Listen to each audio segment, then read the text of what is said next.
परमेश्वर अपने आप को हम पर कैसे प्रकट करता है। बाइबल हमें बताती है कि परमेश्वर 4 प्राथमिक तरीकों से मनुष्य के सामने स्वयं को प्रकट करता है। परमेश्वर ने प्रकृति में जो कुछ भी बनाया है उससे पता चलता है कि वह कौन है। हमारा विवेक, मानव मन और हृदय परमेश्वर के अस्तित्व की गवाही देता है। वह अपने वचन और यीशु मसीह के व्यक्तित्व के माध्यम से स्वयं को हमारे सामने प्रकट करता है। पहले 2 तरीके जिनसे परमेश्वर स्वयं को हमारे सामने प्रकट करता है सामान्य और सीमित है, लेकिन प्रकटीकरण के दूसरे 2 रास्ते व्यक्तिगत, पूरे और संपूर्ण है। सृष्टि परमेश्वर को प्रकट करती है।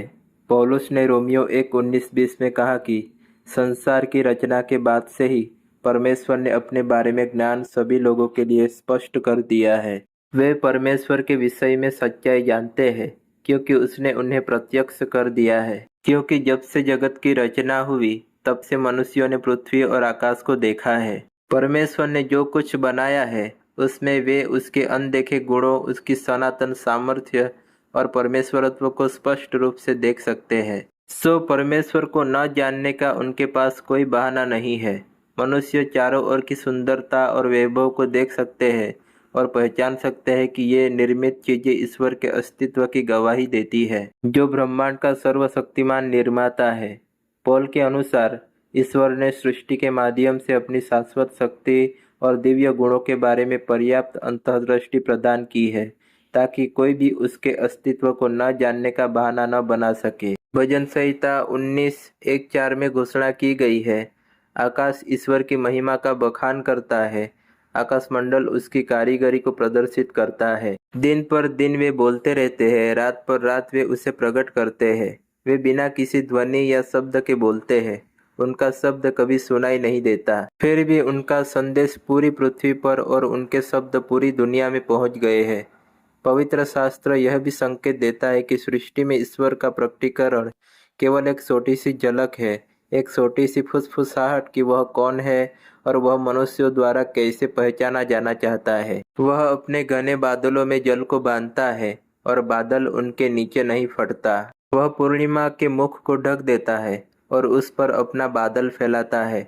देखो, ये तो उसकी गति के बाहरी छोर है और हम उसकी आहट तक नहीं सुनते, परंतु उसके पराक्रम का गरजना कौन समझ सकता है, जैसा अय्यूब 26:8-9 में लिखा है। दूसरा, हमारे दिलों पर लिखा है।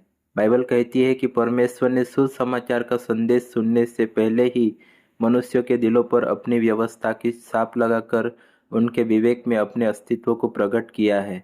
यहाँ तक कि अन्य जाति भी, जिनके पास परमेश्वर की लिखित व्यवस्था नहीं है, तो भी उसकी व्यवस्था को बिना सुने ही सहज रूप से मानकर चलते हैं। रोमियो 2:14-15 में लिखा है, फिर जब अन्य जाति लोग जिनके पास व्यवस्था नहीं स्वभाव ही से व्यवस्था की बातों पर चलते हैं, तो व्यवस्था उनके पास न होने पर भी वे अपने लिए आप ही व्यवस्था है। वे व्यवस्था की बातें अपने अपने हृदयों में लिखी हुई दिखाते हैं और उनके विवेक भी गवाही देते हैं और उनके विचार परस्पर दोष लगाते या उन्हें निर्दोष ठहराते हैं। स्वपोपदेशक 3:11 के अनुसार प्रत्येक व्यक्ति के हृदय में परमेश्वर ने उसे जानने की लालसा बोई है, फिर भी परमेश्वर ने हर चीज को अपने समय के लिए सुंदर बनाया है। उसने मानव हृदय में अनंत काल का बीज बोया है, फिर भी लोग शुरू से अंत तक परमेश्वर के कार्य के पूरे दायरे को नहीं देख सकते हैं। मानव हृदय में यह लालसा रखने के पीछे परमेश्वर का उद्देश्य है ताकि हम उसके साथ एक जीवित व्यक्तिगत संबंध बना सके। प्रेरित पौलुस ने एथेंस में लोगों की मूर्ति पूजक भीड़ को इस आंतरिक प्रकाशन के बारे में बताया। उसकी मंशा यह थी कि अन्य जातियां परमेश्वर को खोजे और शायद उसकी ओर टटोल कर उसे पाए, तो भी वह हम में से किसी से दूर नहीं, जैसा प्रेरितों के काम 17:27 में लिखा है। तीसरा, यीशु मसीह के व्यक्तित्व के माध्यम से परमेश्वर ने यीशु मसीह के व्यक्तित्व में सबसे स्पष्टता और विस्तार के साथ खुद को हमारे सामने प्रकट किया है। यूहन्ना 1:14 कहता है, और वचन देहधारी हुआ और अनुग्रह और सच्चाई से परिपूर्ण होकर हमारे बीच में डेरा किया, और हमने उसकी ऐसी महिमा देखी जैसी पिता के एकलौते की महिमा। यीशु के बारे में बोलते हुए यूहन्ना अपने सुसमाचार में लिखते हैं, परमेश्वर को किसी ने कभी नहीं देखा, परंतु जो अद्वितीय है, जो स्वयं परमेश्वर है, वह पिता के हृदय के निकट है। पौलुस ने कुलुस्सियों से कहा, मसीह अदृश्य परमेश्वर की दृश्य छवि है। वह किसी भी चीज की रचना से पहले अस्तित्व में था और सारी सृष्टि पर सर्वोच्च है। और यीशु ने फिलिपुस से कहा, हे फिलिपुस, मैं इतने दिन से तुम्हारे साथ हूँ और क्या तू अब तक नहीं जानता कि मैं कौन हूँ? जिसने मुझे देखा है उसने पिता को देखा है। यीशु ने जो चिन्ह और चमत्कार दिखाए उनसे परमेश्वर की महिमा और शक्ति का पता चला।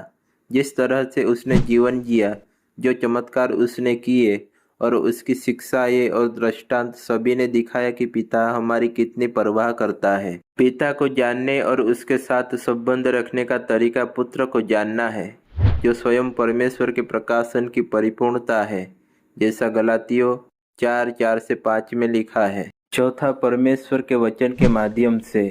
यीशु के व्यक्तित्व को जानने का एक सबसे बड़ा तरीका परमेश्वर के वचन के माध्यम से है। बाइबल पूरे इतिहास में परमेश्वर का स्वयं का और उनके उद्देश्यों का प्रकाशन है। यीशु ने स्वयं सिखाया कि पवित्र शास्त्र प्रकट करता है कि वह कौन है। यूहन्ना 5:39 कहता है, तुम पवित्र शास्त्र में ढूंढते हो क्योंकि समझते हो कि उसमें अनंत जीवन तुम्हें मिलता है, और यह वही है जो मेरी गवाही देता है। बाइबल हमें यीशु मसीह में परमेश्वर के प्रकाशन की प्रत्यक्षदर्शी गवाही प्रस्तुत करती है, जैसा दूसरा पत्रस 1:16-19 में लिखा है।